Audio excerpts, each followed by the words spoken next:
Hello students, today we are going to do exercises of chapter 7, Getting to Know Plants. In this, you can see the very first question is correct the following statements and rewrite them in your notebook. There are some statements, you have to correct them and then you have to write in your copies. Okay children, the first sentence is, you can see what is the first sentence. Stem absorbs water and minerals from the soil.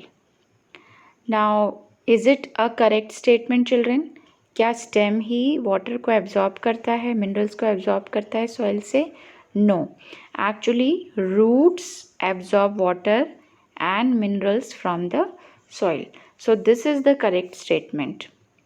And then the next statement is leaves hold the plant upright. Leaves plant को सीधा रखती हैं. No. क्या leaves plants को सीधा रखती हैं? No. The correct answer is stem holds the plants upright. Next is roots conduct water to the leaves. एक बार वाटर एब्जॉर्ब होने के बाद कौन कंडक्ट करता है लीव्स तक वाटर को? The answer is stems. यहाँ पर जो रूट्स लिखा हुआ है उसको हमें रिप्लेस करना है किससे? स्टेम से. Stems conduct water to leaves. Then next is the number of petal and stamens in a flower is always equal. Actually children it is not necessary कि जितने पेटल्स हैं उतने ही स्टेमन्स होंगे. So here you have to write the number of petals and stamens in a flower may not be always equal. ज़रूरी नहीं है कि हमेशा ही एक जैसे हों. Okay, so this is your next one. And then the next is if the sepals of a flowers are joint. If the sepals of a flowers are joined together, its petals are also joined together. यदि sepals जुड़ी हुई हैं तो petals भी जुड़ी होंगी. तो इसका आंसर है if the sepals of a flower are joined together, its petals are separate. उसकी petals जो हैं वो separate होती हैं. Then next is if the petals of a flowers are joined together, then the pistil is joined to the petal.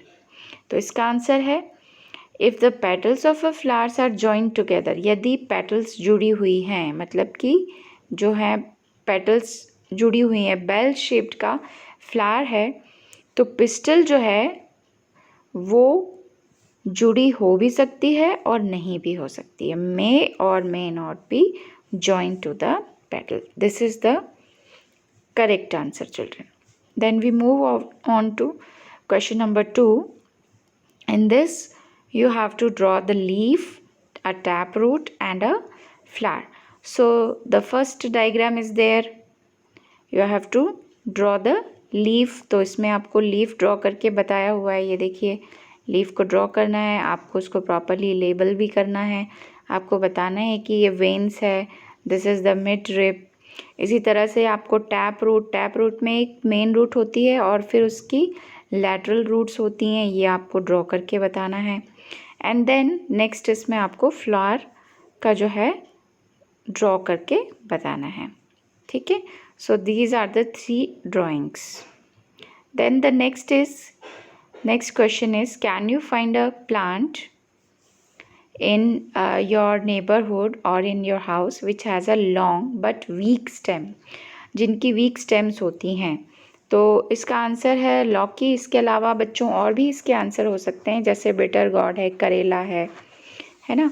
तो इनके भी जो स्टेम होता है वो वीक होता है और इनको एक सपोर्ट की ज़रूरत होती है.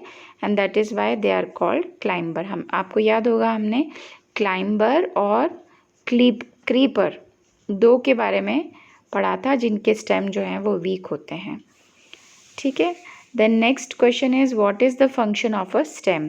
स्टेम के फंक्शंस बच्चों यहाँ लिखे हैं. स्टेम जो है वो प्लांट को अपराइट रखता है, वाटर को कंडक्ट करता है लीव्स तक, और जो लीव्स जो खाना बनाती हैं उसके पार्टिकल्स को, उसके मॉलिक्यूल्स को वो प्लांट के दूसरे पार्ट्स तक पहुँचाता है. तो ये स्टेम के कुछ फंक्शंस हैं. Then we move on to the question number 5. Which of the following leaves have reticulate venation? इनमें से किस में रेटिकुलेट वेनेशन होता है? तो वीट जो है बच्चों, उसमें पैरेलल वेनेशन होता है, और तुलसी में रेटिकुलेट वेनेशन होता है, मेज़ में पैरेलल वेनेशन होता है, ग्रास में भी आपने पढ़ा है पैरेलल वेनेशन होता है। जो कोरिएंडर है उसमें रेटिकुलेट वेनेशन होता है, उसकी पत्तियां आपने देख रखी हैं, और चाइना रोज में भी रेटिकुलेट वेनेशन होता है। आपको याद होगा रेटिकुलेट वेनेशन क्या होता है, जिसमें कि ऐसे ऐसे खूब सारे मिडरिब से बहुत सारी वेन्स निकलती हैं, तो इसको हम रेटिकुलेट वेनेशन कहते हैं। नेक्स्ट क्वेश्चन है, यदि किसी प्लांट में फाइब्रस रूट्स हैं तो उसमें किस टाइप का वेनेशन होगा, उसकी लीव्स में किस टाइप का वेनेशन होगा?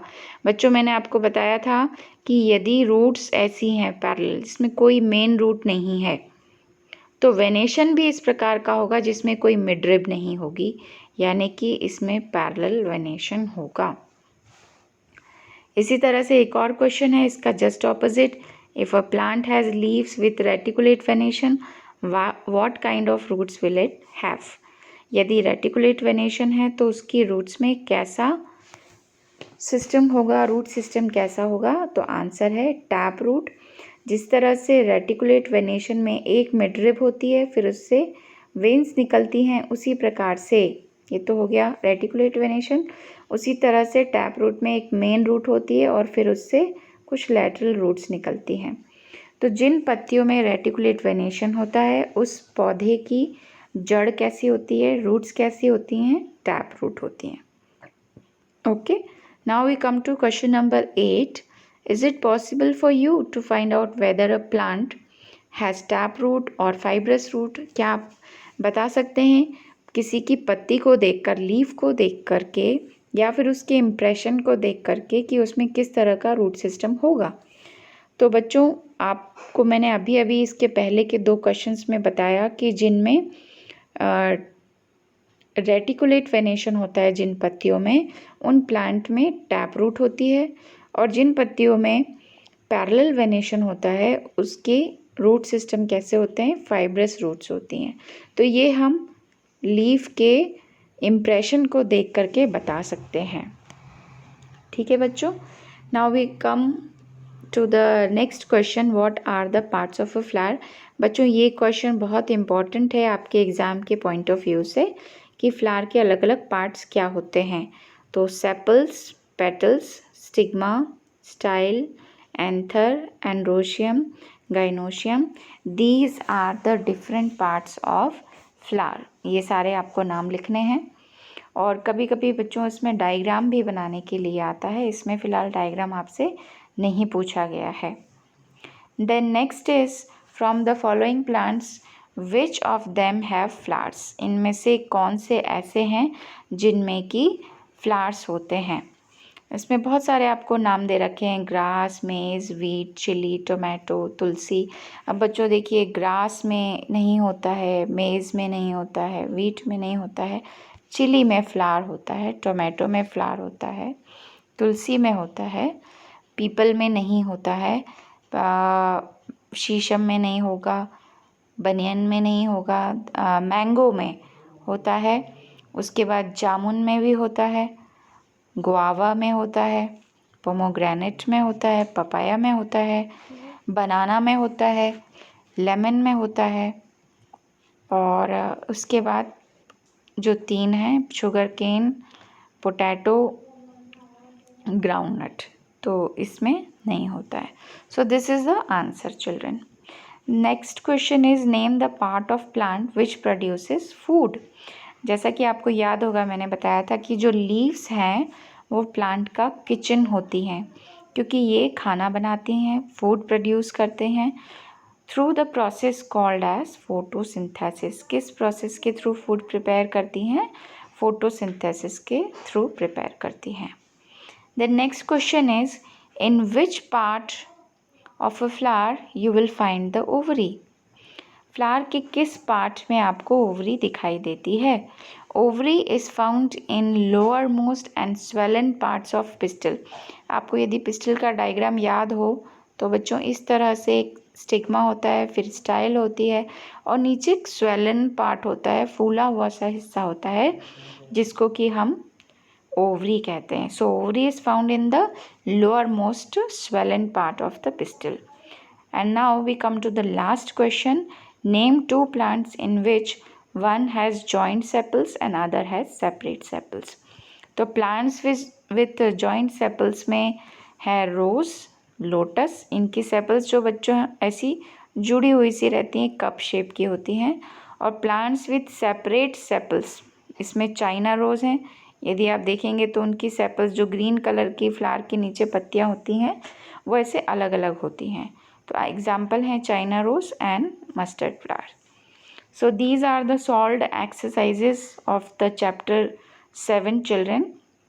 ये सब आपको समझना है and then you have to write these exercises in your homework copy.